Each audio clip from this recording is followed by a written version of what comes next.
I went to school in Brooklyn College and I studied engineering and construction management. What I thought engineering was actually building things.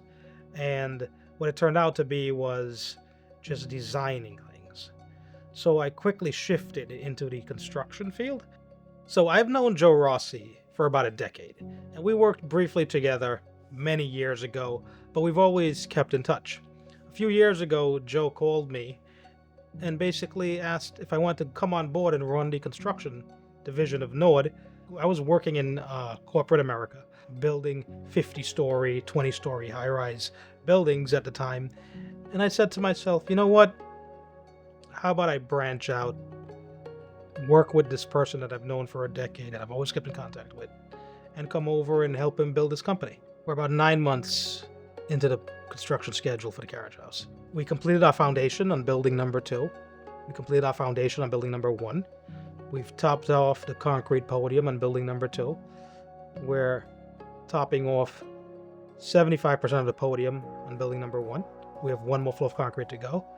We have connected our sewer services, we've connected our water services, we have our temp electric in. There have been many small milestones, but really the big milestones coming up are top-offs of the building.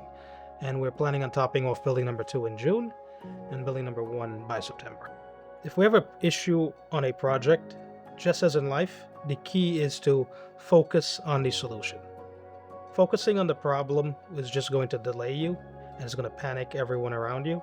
You focus on the solution and you focus on solving it. One of the biggest challenges we've had on the project is this winter the worst winter we've had in 10 years. In order to work through the winter, we did a temporary heating program where we wrapped the entire building in a temporary fireproof tent, and we ran space heaters in order to increase the temperature so we can pour our concrete and keep schedule. If you don't wrap the building, then you're in a giant open space. And if you're in a giant open space, all of the heat that you're pumping into the space is just heating the zip code, right? So you need to contain the heat so it increases the temperature in the area that you're working. The ambient temperature in the neighborhood, we were in the mid-teens. I think it was like anywhere from 14 to 16 degrees when we were pouring that concrete slab, and our temp heating program got our concrete and rebar up to mid-50s. You can compress concrete, you can walk on it and it will be fine, but what you can't do is stretch it. So the purpose of the rebar is to strengthen the concrete in order to handle lateral and shear loads better. This project is unique, I would say, mainly because we have a river that runs down the middle of it. We had to go to the DEC and get a setback requirement passed in order for us to build these projects. So we're building within 10 feet of the river's edge.